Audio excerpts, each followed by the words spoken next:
Que bom poder estar aqui com os irmãos nesta noite. Como o Renan já disse, para a gente é um privilégio estarmos na casa do Senhor e juntos cultuarmos ao Teu santo nome, porque somente Ele é digno de receber toda a honra, todo o louvor e toda a adoração. Amém? Nesta quinta-feira, quinta da família, e eu gostaria de convidar os irmãos a abrirem aí a sua Bíblia, acessar o seu tablet, aí em Lucas, capítulo 15. É o texto que nós iremos compartilhar nesta noite. Tema proposto aí às quintas-feiras, segunda quinta-feira do mês, família. Eu gostaria de compartilhar com os irmãos nesta noite o tema família, um lugar de restauração. Esse é o tema que eu gostaria de compartilhar com os irmãos esta noite. Esse texto tão conhecido por todos nós. Os irmãos que nós temos visto, e às vezes nós até conhecemos vizinhos, amigos, ou acompanhamos por reportagens, famílias que dentro dos seus lares é um lugar de brigas, de contendas, de divisões, discussões, de abandono, mas à luz da palavra do Senhor, o desejo do Senhor que a família, os lares, sejam um lugar de abrigo, de cuidado, de amor e de restauração. E esse é o tema que eu gostaria de compartilhar com os irmãos nesta noite. Família, um lugar de restauração. Amém? Todos acharam? Diz assim a palavra do Senhor. Lucas capítulo 15, a partir do versículo 11, texto conhecido por nós vamos ler até o versículo 24. Jesus continuou: certo homem tinha 2 filhos. O mais moço deles disse ao pai: Pai, quero que o Senhor me dê a parte dos bens que me cabe. E o pai repartiu os bens entre eles. Passados não muitos dias, o filho mais novo, ajuntando tudo que era seu, partiu para uma terra distante e lá desperdiçou todos os seus bens, vivendo de forma desenfreada. Depois de ter consumido tudo, sobreveio àquele país uma grande fome e ele começou a passar necessidade. Então foi pedir trabalho aos cidadãos daquela terra, e este o mandou para os seus campos, a fim de cuidar dos porcos. Ali ele desejava alimentar-se das alfarrobas que os porcos comiam, mas ninguém lhe dava nada. Então, caindo em si, disse: quantos trabalhadores de meu pai têm pão com fartura, e eu aqui estou morrendo de fome? Vou me arrumar, voltar para o meu pai e lhe dizer: Pai, pequei contra Deus e diante do Senhor. Já não sou digno de ser chamado de seu filho. Trate-me como um dos seus trabalhadores. E arrumando-se foi para o seu pai. Vinha ele ainda longe, quando seu pai o avistou, e compadecido dele, correndo, o abraçou e beijou. E o filho lhe disse: Pai, pequei contra Deus e diante do Senhor. Já não sou digno de ser chamado seu filho. O pai, porém, disse aos servos: tragam depressa a melhor roupa e vistam nele. Ponham um anel no dedo e sandália nos pés. Tragam e matem o bezerro gordo. Vamos comer e festejar. Porque este meu filho estava morto e reviveu. Estava perdido e foi achado. E começaram a festejar. Amém, irmãos? Ó Pai, muito obrigado por esta noite. Obrigado a Deus pela vida dos nossos irmãos que aqui estão. Obrigado pela oportunidade de estarmos, ó Pai, reunidos na casa do Senhor, como igreja do Senhor, ó Pai, e juntos, ó Deus, cultuarmos o Teu santo nome. Somente o Senhor, ó Pai, é digno de receber toda a honra, todo o louvor e toda a adoração. E para nós, ó Deus, é um privilégio estarmos na Tua casa, ó Pai, e nós Te louvamos e agradecemos por esta noite. Muito obrigado, ó Deus, pela Tua poderosa palavra do Senhor que é viva e eficaz, ó Pai. Ó Deus, que ela fale aos nossos corações nesta noite, que o Senhor continue falando aos nossos corações, ó Pai, através da Tua poderosa palavra, assim como o Senhor já falou, através dos louvores, através das orações, ó Pai, que o Senhor, através do Teu Espírito Santo, ó Pai, possa abrir a nossa mente, abrir o nosso entendimento e também o nosso coração, para que nós possamos, ó Pai, ouvir a Tua voz, ouvir a Tua palavra, ó Pai, e colocar em prática no nosso dia a dia tudo que o Senhor tem a falar em nosso coração. E que eu seja, ó Pai, instrumento nas Tuas mãos para levar a Tua mensagem nesta noite.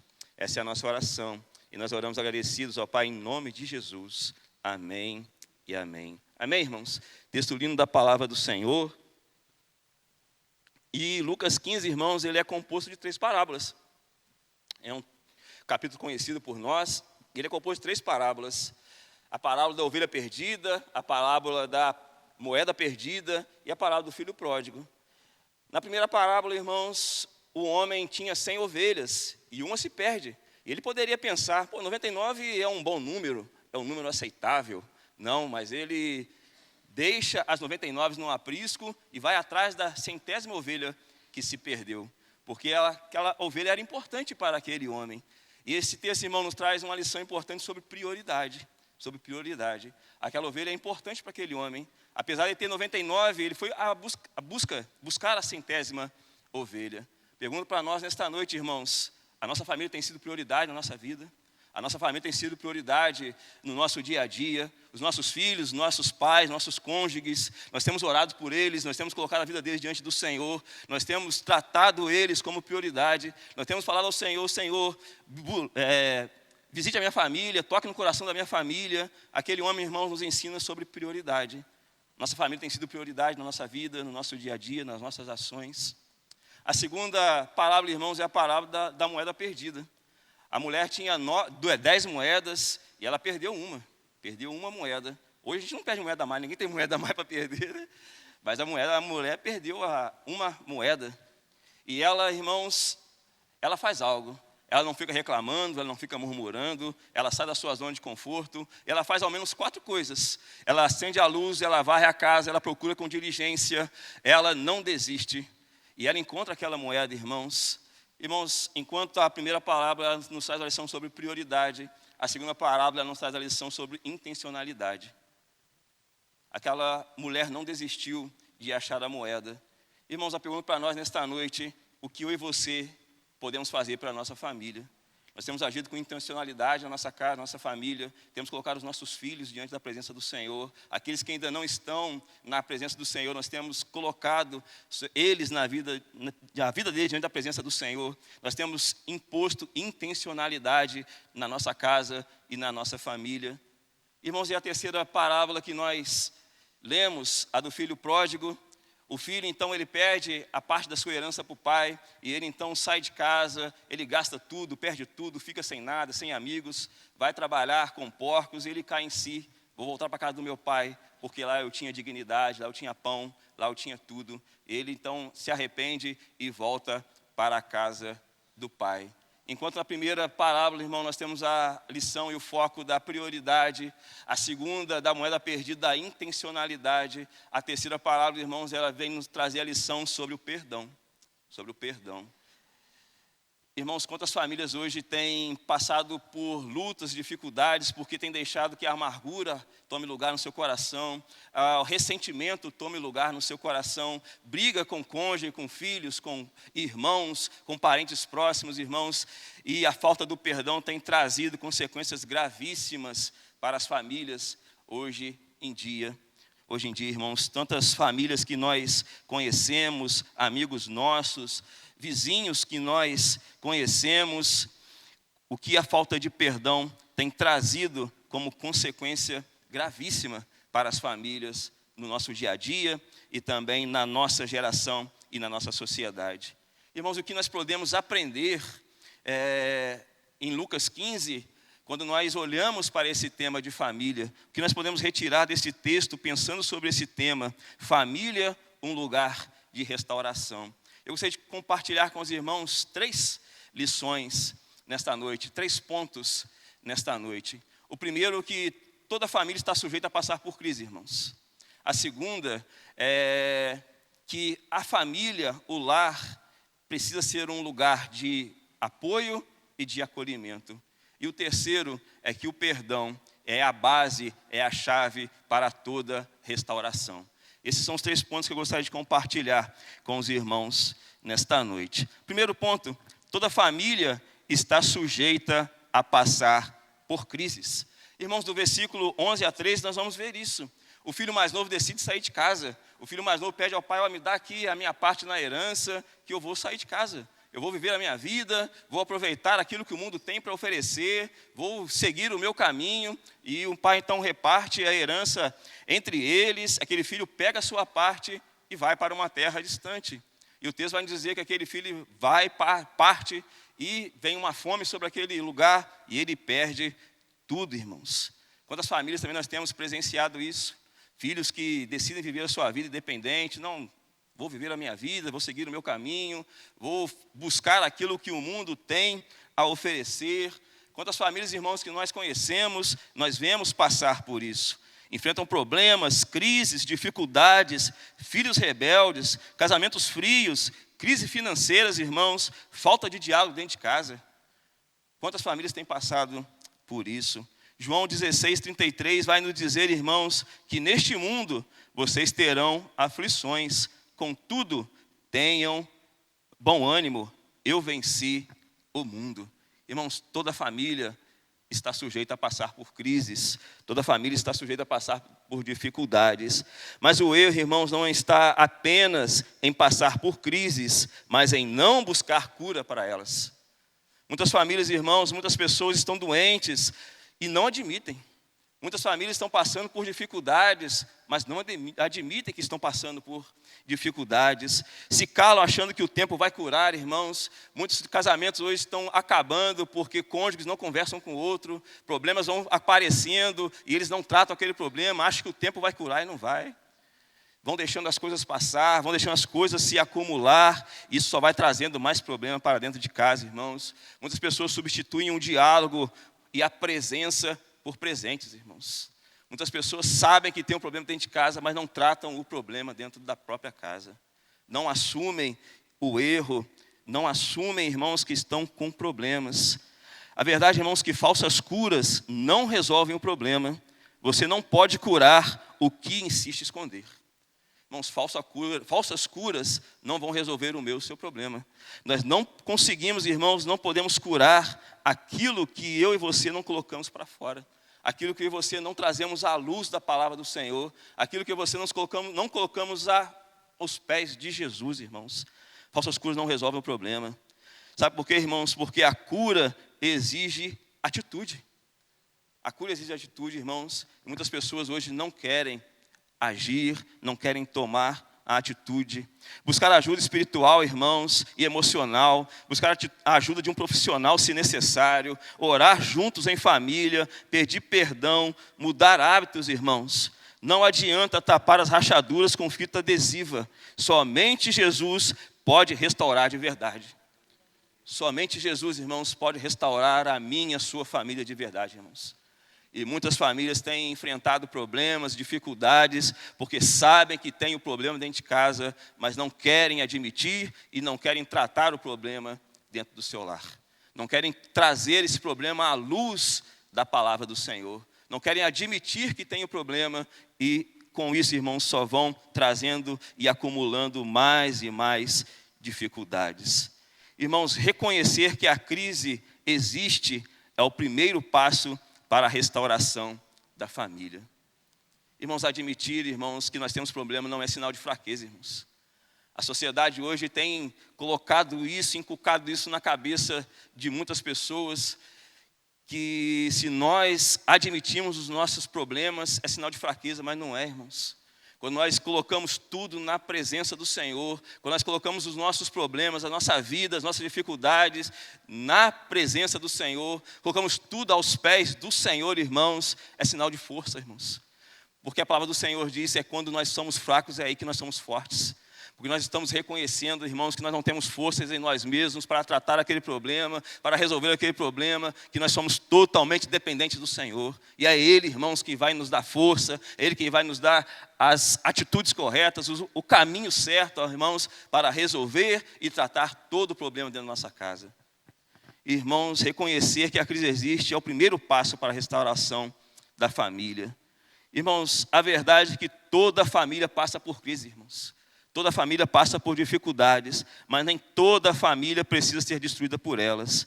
Com Cristo, as tempestades podem ser vencidas, os corações restaurados e os relacionamentos curados, irmãos.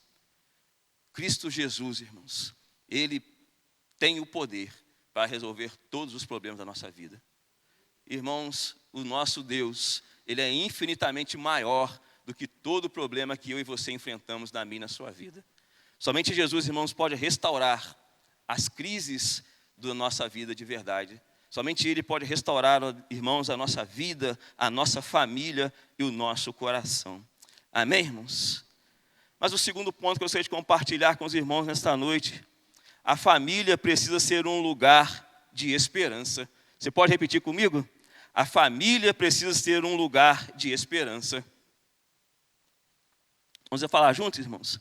A família... Amém, irmãos? Dos versículos 17 a 20, irmãos, o filho decidiu sair de casa, desperdiçou todos os seus recursos, ficou sem dinheiro, ficou sem nada, ficou sem amigos, foi trabalhar com porcos, chegou, irmãos, no fundo do poço. Mas ele cai em si, irmãos, ele cai em si, ele decide pedir perdão e voltar para a casa do pai. Ele sai de casa, gasta tudo, seus recursos, perde tudo, fica sem amigos, chega no fundo do poço, mas ele decide pedir perdão, irmãos, ele cai em si e decide pedir perdão e voltar para casa. Irmãos, ele lembra, na casa do meu pai havia pão, havia amor, havia dignidade, havia esperança. Ele lembra, irmãos, que na casa do pai havia isso tudo. Irmãos, famílias onde há amor e perdão se tornam lugares onde é seguro voltar. Irmãos, as pessoas da nossa família sentem segurança em voltar para os nossos lares, sentem seguras em voltar para a nossa casa. Irmãos, eu trabalho com muitas pessoas. Eu já ouvi pessoas, irmãos, dizer que eles preferem ficar no bar, ficar em casa, ficar no bar, ficar na rua, do que retornar para a sua própria casa. Do que retornar para a sua própria casa.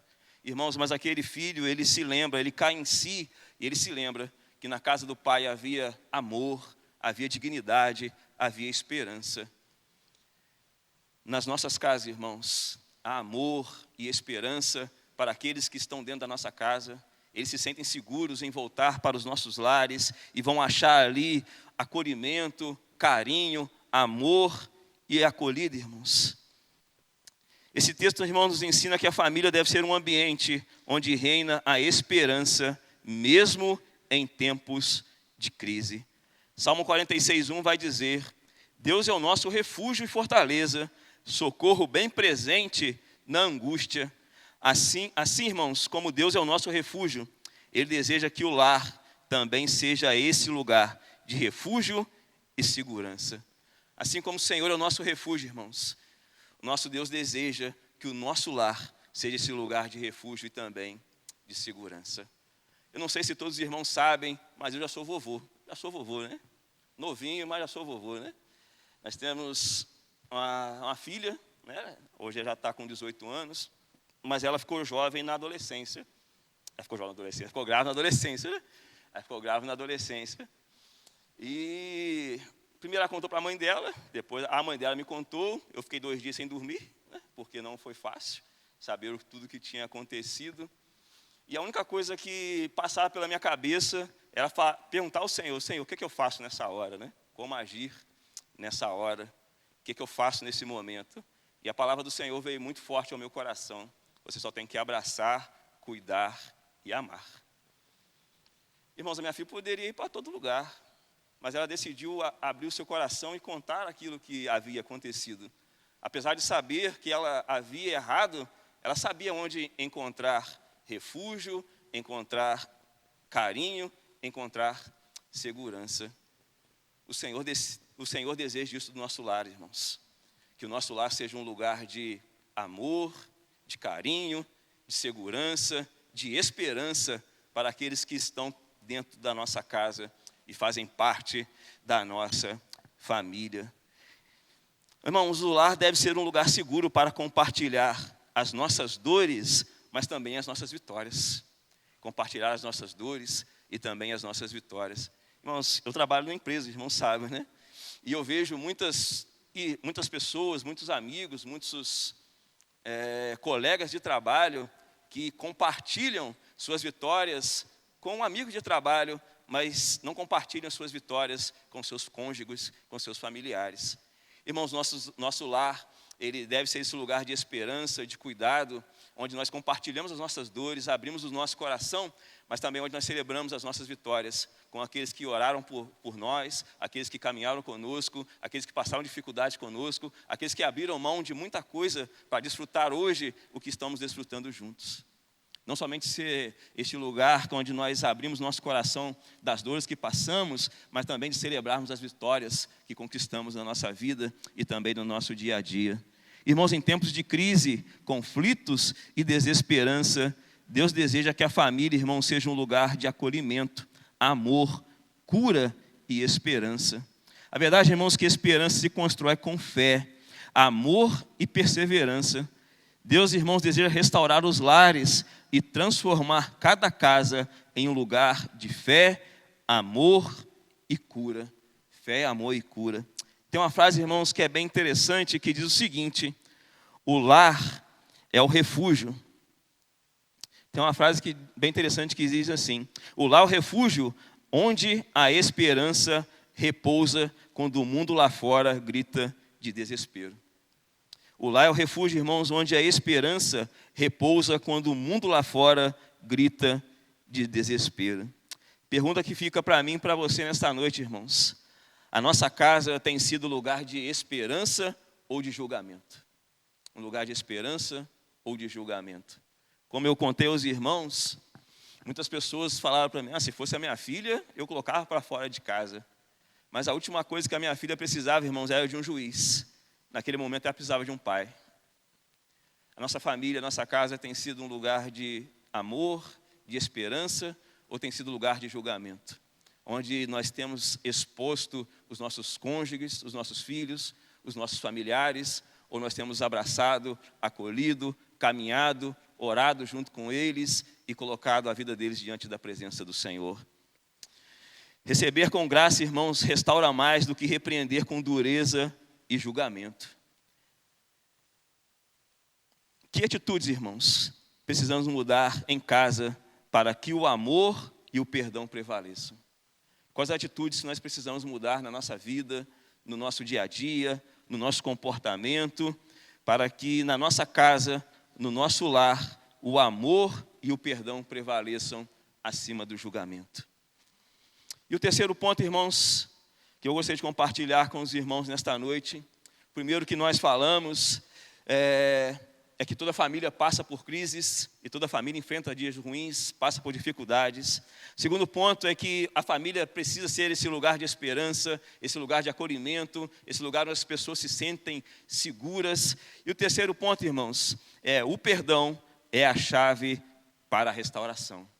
O perdão, irmãos, ele é a chave para a restauração. Repita comigo, por favor.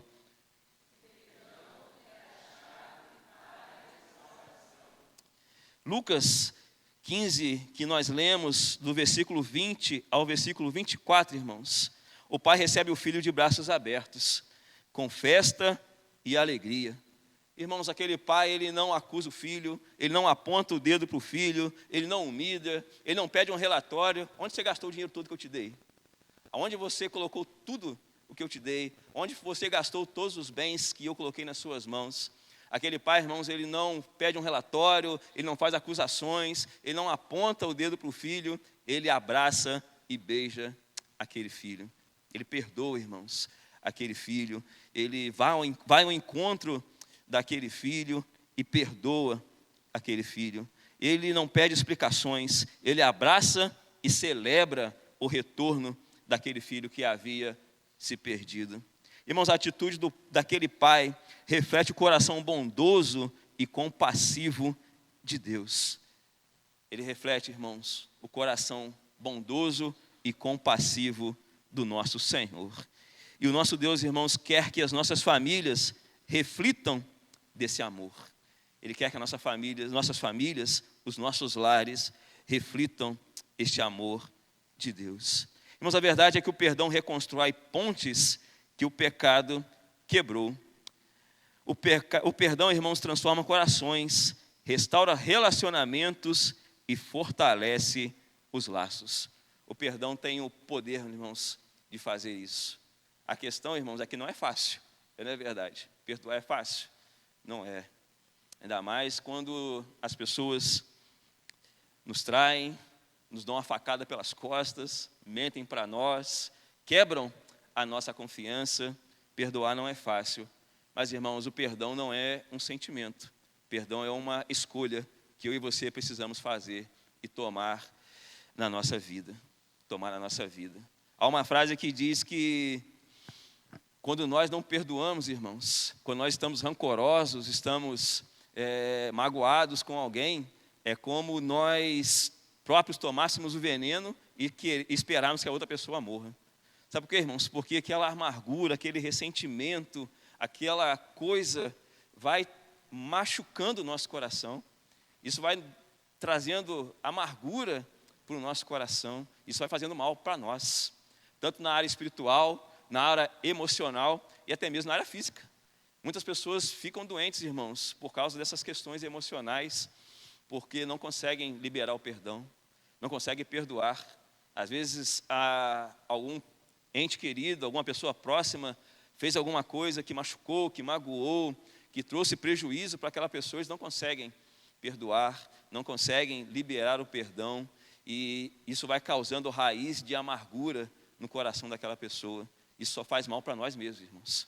Isso só faz mal para nós mesmos. E muitas pessoas, irmãos, muitas famílias têm sido destruídas, têm passado por dificuldades, porque não têm liberado o perdão dentro da sua casa, dentro da sua família, dentro do seu próprio lar.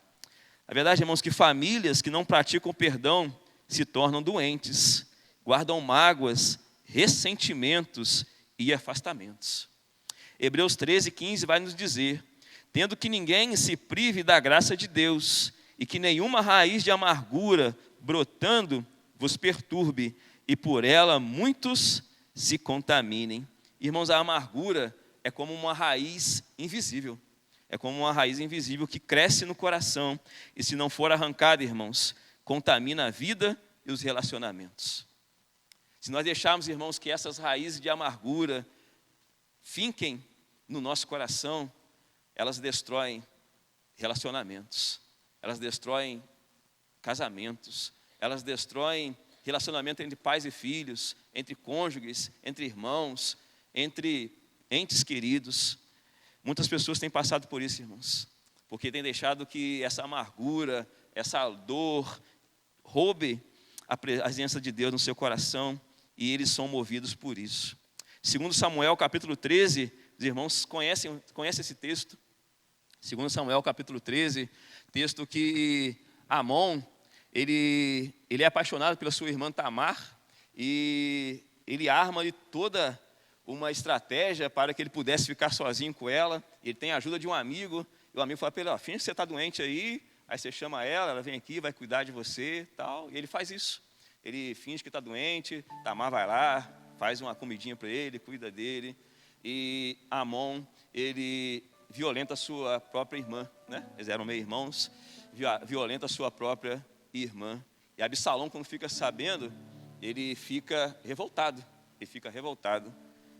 Davi não toma nenhuma atitude como pai naquele momento, e Absalão, então, ele fica amargurado e revoltado contra o seu próprio pai. Os irmãos conhecem a história. Ele se rebela contra o seu próprio pai. E lá na frente, o próprio soldado de Davi mata Absalão. E Davi, então, rasga suas vestes, fica totalmente triste, amargurado com tudo aquilo que aconteceu. Irmãos, muitas famílias têm deixado que a amargura roube a paz dentro do lar, por não liberar o perdão, por não perdoar, por não liberar a pessoa a qual ele está preso. Irmão, a amargura nos prende àquela pessoa que nós estamos amargurados. Ela nos prende, é como uma prisão, é como nós andássemos com uma bola presa no calcanhar. Nós não conseguimos nos libertar daquilo, nós não dormimos direito, ficamos pensando naquilo a todo momento. A amargura faz isso conosco, irmãos.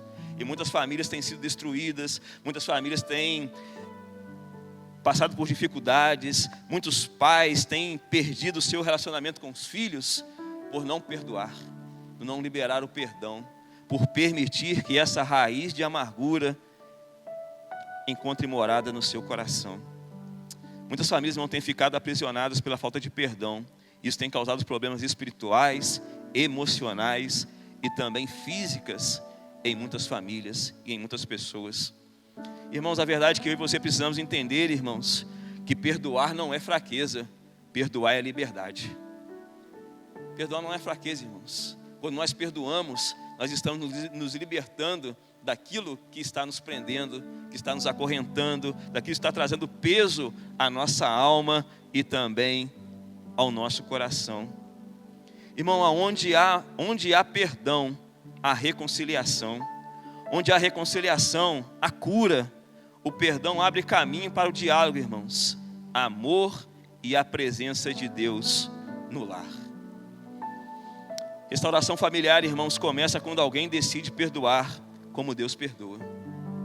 Irmão, o Senhor Jesus, quando Ele nos ensina a oração do Pai Nosso, Ele diz: Pai nosso que estás no céu, santificado seja o teu santo nome, venha a nós o vosso reino, que seja feita a tua vontade, assim na terra como no céu. O pão nosso de cada dia nos dai hoje, e que nós também possamos perdoar assim como o Senhor nos perdoa. Irmãos, restauração familiar começa quando alguém decide perdoar como Deus perdoa. Como nós falamos, irmãos, perdoar não é fraqueza, perdoar é liberdade. Deus nos perdoou, irmãos. Deus nos perdoou, sendo nós ainda pecadores. E nós precisamos perdoar também aqueles que nos feriram, que nos machucaram, que mentiram para nós. Assim como Deus nos perdoou, irmão, nós precisamos liberar o perdão também para aqueles que estão à nossa volta. Por mais difícil que seja, por mais doloroso que seja, por mais penoso que seja às vezes você pode falar, mas você não sabe o que a pessoa me fez. Nós não sabemos, irmãos, mas o nosso Deus nos perdoou.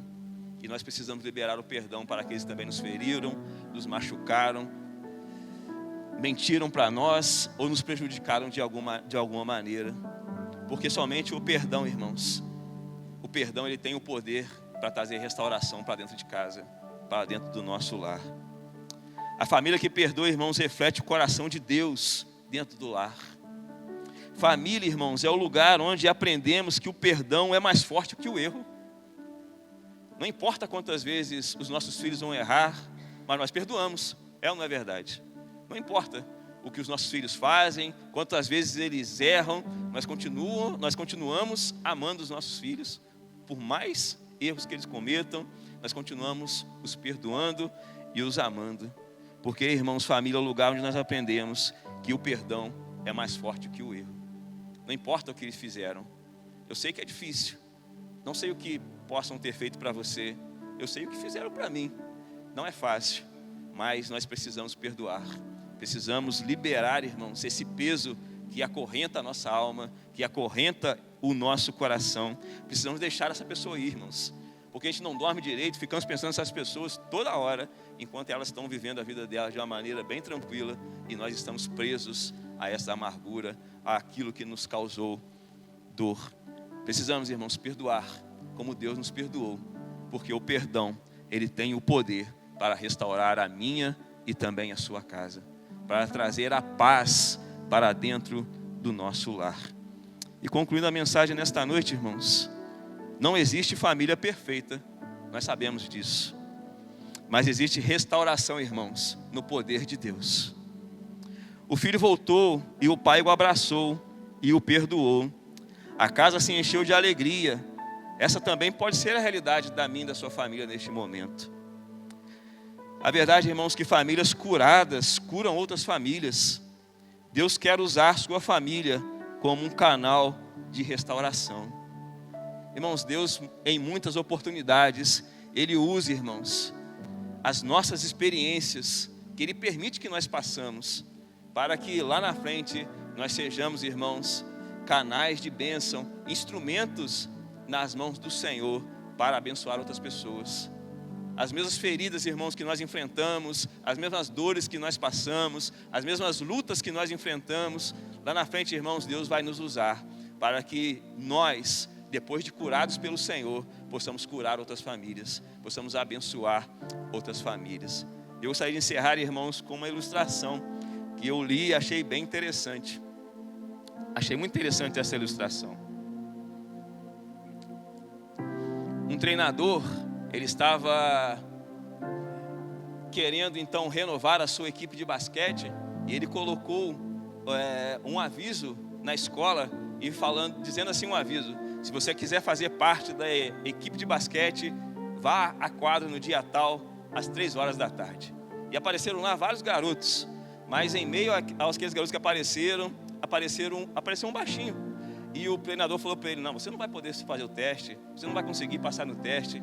E o rapaz disse para ele: não, mas por quê? Não, porque você não tem altura. Mas no cartaz, você não falou que precisava ter altura. Você disse: quem quiser fazer parte da equipe, apareça no ginásio para fazer o teste. E eu estou aqui, quero fazer o teste. E o teste era bem simples, irmãos. Tinha uma pilastra de madeira e tinha um prego, e aqueles garotos tinham que pegar o martelo e acertar aquele prego.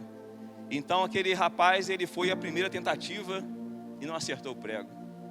Mas ele disse ao treinador: tem mais uma chance. O treinador: sim, você tem mais uma chance, você tem 3 oportunidades. Ele tentou na segunda, tomou mais distância, foi lá, tentou mais uma vez, mas não conseguiu. Ele foi a terceira, ele tomou uma distância maior, foi correndo, só que ele tropeçou, caiu, bateu a cabeça na pilastra, começou a sangrar. Ele se levantou chorando, enxugou o rosto e falou para o treinador: você me dá mais uma oportunidade? O treinador: sim, te dou mais uma oportunidade. Irmãos, já não era mais o mesmo garoto, já tinha mudado. Ele então toma a distância, ele vai com os passos corretos, e ele então corre, pula, e ele acerta o prego. Mas ele não somente acerta o prego, ele crava o prego na madeira. E ele então retorna e fala para o treinador: eu faço parte do time? E o treinador diz: sim, você faz parte do time, mas você não faz parte do time porque você acertou o prego, ou porque você com o martelo cravou o prego naquela madeira. Você passou a fazer parte do meu time a partir do momento que você não desistiu. Eu não quero no meu time somente pessoas que saibam jogar basquete, pessoas habilidosas. Eu quero no meu time pessoas que não desistem. Irmãos, assim também é o nosso Deus. Ele deseja homens e mulheres que não desistam da sua família. Nós não temos o direito, irmãos, nós não temos a autoridade de desistir da nossa família. Nós não podemos desistir, irmãos, dos nossos filhos, do nosso cônjuge, dos nossos pais, dos nossos irmãos. Nós não temos o direito de desistir deles, irmãos. Nós não podemos desistir dos nossos cônjuges, dos nossos filhos, dos nossos irmãos, da nossa família, porque o Senhor não desistiu de nós. Nosso Senhor não desistiu de nós. E o Senhor quer homens e mulheres que não desistam das suas famílias, que orem pelos seus filhos, que coloquem os seus filhos diante da presença do Senhor, que coloquem os seus cônjuges na presença do Senhor, que coloquem os seus pais diante do altar do Senhor. Irmãos, como eu falei no início, não tem sido fácil. Nossa filha foi criada na igreja, ensinamos para ela tudo que poderíamos ensinar, mas ela decidiu tomar a decisão dela, né? Ela já está com 18 anos, por tudo que aconteceu, ela nem quer saber de pisar na igreja mais. Mas eu não tenho o direito de desistir dela. Eu, como pai, não posso desistir dela. Eu preciso continuar colocando a vida dela diante da presença do Senhor e deixar que o Senhor haja através do Espírito Santo na vida dela, para que Ele toque no coração dela, para que Ele traga ela de volta na presença do Senhor. Enquanto pai, o que eu posso fazer? Orar, amar e cuidar, e deixar que o Senhor faça a parte dele. E é assim que Deus também quer de mim e de você. Homens e mulheres que não desistam da sua casa, que não desistam da sua família, que não desistam dos seus filhos, que não desistam do seu cônjuge, que não desistam dos seus pais, por mais difícil que seja, porque o Senhor, irmãos, no momento certo, Ele vai agir naquilo que nós tanto temos buscado. Irmão, nós oramos, meu pai, já estou finalizando, né? Nós não fomos criados num lar cristão. Nós nem tínhamos o costume de ir na igreja, nem católica, né? A gente só ia na igreja quando tinha festa na igreja, né? Igreja de bairro tinha festa, a gente só ia na igreja quando tinha festa, para poder comer as coisas lá na igreja. E a gente não tinha esse costume. E a primeira pessoa que se converteu na minha família foi a minha tia, depois o meu tio, e tudo ali começou. E depois minha mãe, né? Eu, e nós oramos muito tempo pela vida do meu pai. Meu pai, depois de muito tempo, se converteu, entregou a sua vida às mãos do Senhor. Mas nós precisamos continuar orando, irmãos. Eu tenho mais 2 irmãos que ainda não estão na presença do Senhor. e a minha filha. Eu não tenho direito de desistir deles.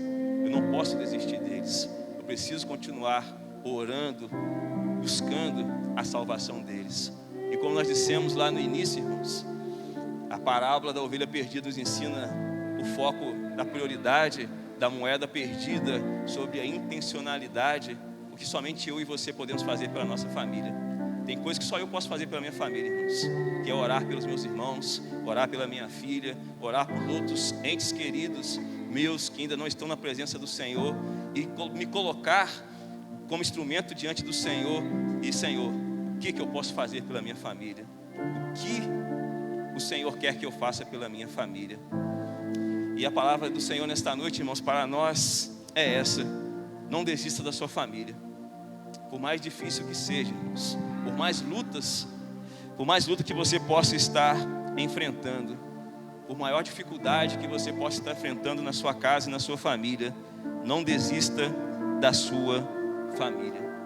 Continue orando pela sua família. Continue buscando a salvação da sua família. Diga para o Senhor: Senhor, se depender de mim, todos os meus familiares estarão no céu para a honra e glória do Senhor.